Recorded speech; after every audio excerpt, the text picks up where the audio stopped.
जय श्री श्याम दोस्तों, आपका हार्दिक स्वागत है आपके अपने YouTube चैनल श्री कान्हा पर, जहां हम लाते हैं बाबा श्याम की महिमा, चमत्कार और ऐसी कहानियों को जो आपके दिल को सुकून देंगी और आपकी आस्था और भक्ति को बाबा श्याम के प्रति और भी मजबूत कर देंगी।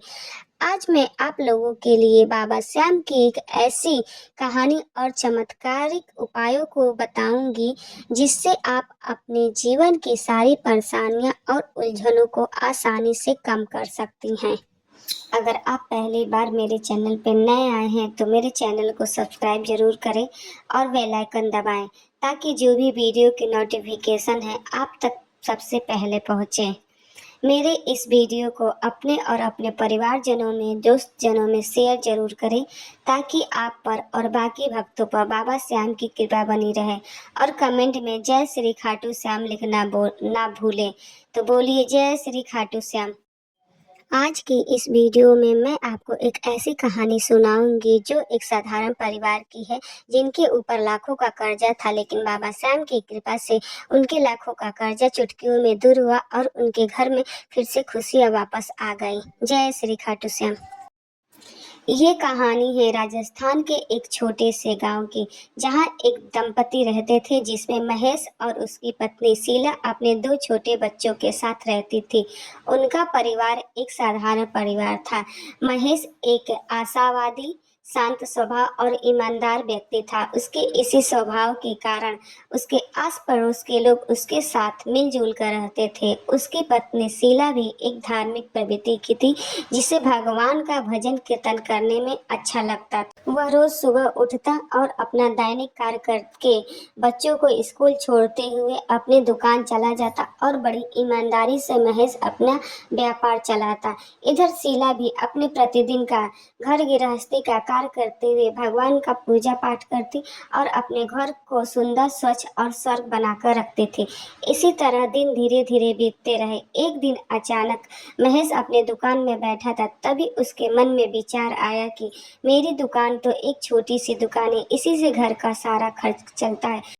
इसी दुकान में अगर ज्यादा पूंजी लगाकर व्यापार करेंगे तो ज्यादा मुनाफा भी होगा। अपने इसी विचार को मन में रखते हुए उसने अगले ही दिन साहूकार से ऊंचे ब्याज दर पर जाकर 10 लाख का कर्ज ले लिया और दुकान में पूंजी डाल दी और व्यापार करने लगा। उसके मन में यही था कि ज्यादा पूंजी डालेंगे तो ज्यादा मुनाफा होगा, लेकिन होने को तो कुछ और ही मंजूर था। उसी समय पूरे देश में एक ऐसी महामारी आ गई जिससे सारे व्यापार धंधे बंद हो गए।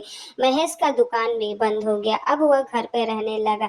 यह महामारी कुछ दिनों महीनों तक चलता रहा। अब महेश का बिजनेस बंद हो गया। वह घर में रहने लगा, लेकिन ऊंचे ब्याज दर पर पैसे लेने की वजह से ब्याज का पैसा भी दिन प्रतिदिन बढ़ने लगा और साहूकार का तगादा भी दिन प्रतिदिन बढ़ने लगा। वह रोज घर पे आता, डांटता, डपटता और धमका कर चला जाता। इधर बच्चों की फीस भी ज्यादा महीनों से बाकी थी और बार बार स्कूल से नोटिस आने लगे। इस घर की ऐसी हालत देखकर महेश चिंतित रहने लगा। अधिक चिंता करने की वजह से महेश की तबीयत भी धीरे धीरे बिगड़ने लगी। महेश के घर की आर्थिक स्थिति बहुत ही बिगड़ गई। इधर शीला भी महेश की तबीयत और अपने घर के हालातों को देखकर बहुत चिंतित रहने लगी। रोज वह मंदिर जाती और भगवान की मूर्ति के सामने घंटों बैठकर रोती रहती थी और मन में भगवान से यही प्रार्थना करती, हे प्रभु, मेरे घर की इन सारी परेशानियों को जल्द से दूर करिए और फिर अपने घर वापस आते। इसी तरह कुछ दिन बीत गए। एक दिन शीला के बचपन की सहेली मनीषा उनके घर बाबा खाटू श्याम का प्रसाद लेकर आई। शीला और मनीषा दोनों बचपन की पक्की सहेलियां थी। दोनों में बहुत ही काफी बनती थी। शीला और मनीषा दोनों बात करने लगे। बात करते करते शीला ने मनीषा से अपने घर की सारी हालात और परेशानियों को कह दी और रोने लगी। मनीषा ने शीला का हाथ पकड़ते हुए कहा, तुम रो मत, तुम्हारे घर की जो भी परेशानियां और मुश्किलें हैं सब दूर हो जाएंगी। तुम्हें बाबा श्याम के शरण में जाना चाहिए, वही हारे के सहारे हैं। बाबा श्याम बहुत ही दयालु हैं। वे अपने भक्तों पर बहुत ही कृपा करते हैं और उनके कष्टों को जल्द से जल्द दूर करते हैं।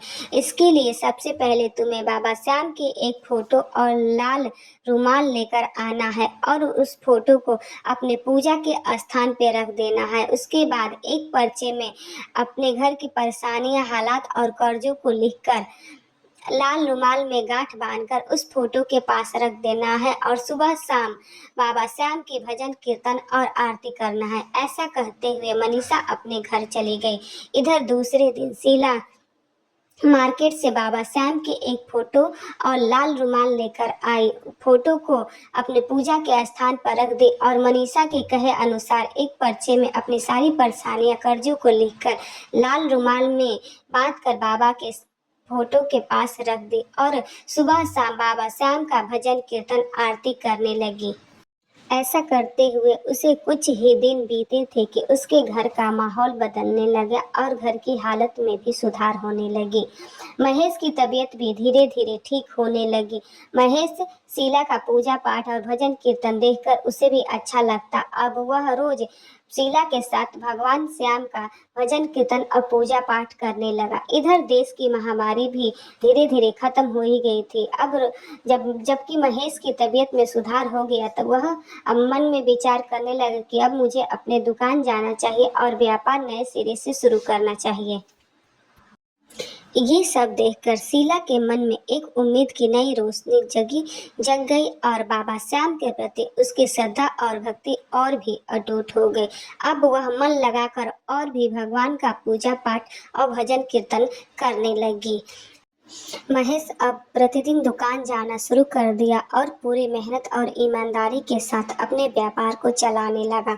लेकिन दुकान को चलाते हुए उसके मन में एक ही बात खटक रही थी कि कैसे 10 लाख का कर्ज चुकाया जाए। यही सोच सोच कर वह चिंतित हो रहा था। तभी एक दिन अचानक वह अपने दुकान में बैठा था। तभी फोन आया उसके चचेरे भाई का। उसके चचेरे भाई ने बताया कि महेश भाई, हमारी जो गांव की पुश्तैनी जमीन है उसके दाम चौगुने हो गए हैं।